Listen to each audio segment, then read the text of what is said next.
This video is going to be all about meal prepping, from making it safer to chop your veggies to avoiding burning down the house. If that's something you need, keep watching. Welcome to AuDHDID, a channel dedicated to autism, ADHD and dissociative identity disorder. In a previous video, we looked at meal planning, which will tell us what it is we need to prep for the week. Meal prepping for us has been the key to a healthy diet and has played a big part in managing our fibromyalgia. We try to follow the 80-20 rule. 80% or more of our diet is whole foods like whole grains, beans, lentils, veggies, etc. And 20% of what we like. We avoid things with a lot of added salt, oil and sugar, and mostly cook oil-free, as 1 teaspoon of oil is about 100 calories for not a lot of nutrients. Your recipes that you picked will tell you how much to cook. Most recipes will tell you how many people they feed, so typically 2 to 4. For myself, I just cook my meals for me, and my husband has different foods, so the amounts in the recipe is usually enough to have leftovers. But if you're feeding more people, just double it. It becomes second nature over time, and it's easier to do on autopilot, but it's worth weighing out your ingredients to start with. The basic measuring tools you'll need are weighing scales, cup measurers, spoon measurers, and a measuring jug for mixing any stock. If money is tight, ask your friends if they have any tools they're not using, or look in charity shops or buy nothing groups on Facebook Marketplace. For chopping vegetables, you will need a chopping board. I really like my bamboo one, but it's quite porous, so you can't leave it sitting in the sink water. We also have a plastic one I use for drying out my tofu, and for when my support worker comes to help me prep. You will also need another board for prepping raw meat to avoid cross-contamination. Then I use a regular set of knives, and my new favourite gadget is this press that dices all of my onions and other veg for me. All I have to do is a basic chop to make it small enough to fit in the square, and job done. The one I have is from Lakeland. I've tried cheaper ones and they didn't work at all. I also have a julienne peeler for my carrots and an apple corer, but you could probably do without those. If you eat cheese, you might need a grater, although the chopper has a grater included. I try not to have a lot of tools in my kitchen, as the more stuff I have, the more washing up I need to do, and things just get buried in my drawer. My hands get sore easily, especially handling cold things, so when I have my scheduled meal prep day, I will take out the veg I'm planning to prep in the morning so it can get up to room temperature. This makes it easier for me to hold while I'm chopping, and so it's slightly less painful. Once you have chopped your veggies, if you aren't going to cook them right now, line the bottom of your container with a paper towel and they will last for ages.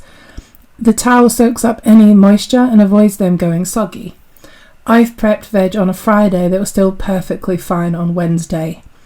And the key to the veggies lasting that long is to make sure that the container is airtight. So if you need to go out and buy containers, I recommend looking for containers that are freezer safe, BPA free, dishwasher and microwave friendly. Otherwise, just use what you have. Now let's talk about portion sizes. There are lots of eat well plates out there, and sometimes this can be helpful with portion sizes. I have a diet plate that shows me how to plate up my meal, but honestly I personally find this too abstract, because if I make a curry or soup, everything's mixed together. Instead, I do the ratios with the ingredients when cooking. So say I was making a stir fry, at least half of the volume of my pan needs to be veggies, and then I need to add a handful of carbs, so noodles or rice, then a handful of protein, chickpeas, edamame, tofu or chicken for my husband, and a thumb of oil if you're going to use oil, and that's your ratios. If you're batch cooking, you just times that by how many people you need to feed. So for me, I just say 4 because I want 4 portions, and if you have a family of 4, you might want to double it and make 8.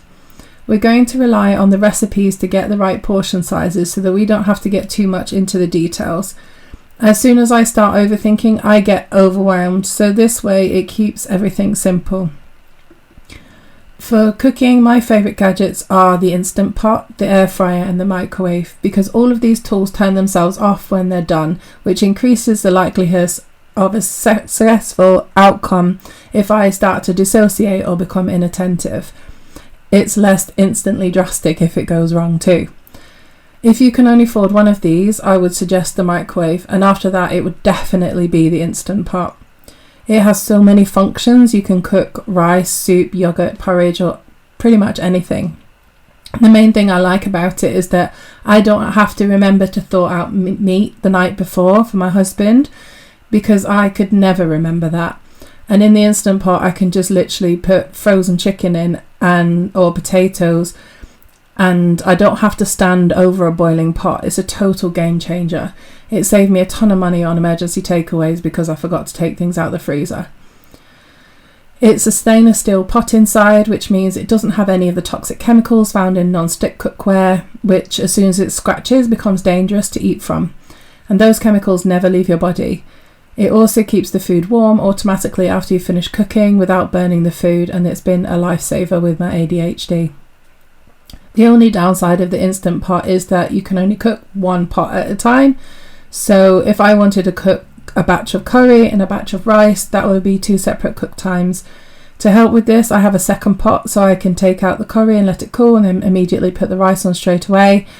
And if you're cooking ahead of time, this isn't a problem. Which reminds me, I find having set times to chop all the veggies and cook really helpful. But if you don't have half a day to dedicate to cooking, then just doubling what you're already making is a great place to start. You're being a butler to your future self, stocking up your freezer. So all you have to do to eat on a bad day is just microwave your food. Don't forget to factor in cleaning up time. I like to try and clean up as I go as much as possible, but sometimes I do have pots and other things left afterwards. If you have a helper, you could ask them to clean up while you cook, or vice versa. Sometimes if I'm tired, I would just leave the dishes until tomorrow, because I've already done tomorrow's cooking today and I can use my energy tomorrow for the dishes. But I do like to at least clear the counter and wipe it down so that bugs don't move in with us.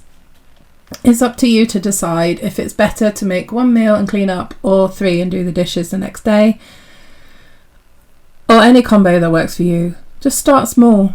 Maybe just cook grains or meat one day and then use it up in a couple of days before cooking the next thing. If you've ever tried meal planning, let me know how it went below. I'd love to hear your ideas. The next videos will start to look at food safety and things like cooking temperatures, cooling times and storage times. So if that's something you need, please hit subscribe and I'll see you in the next one. Take care of yourselves.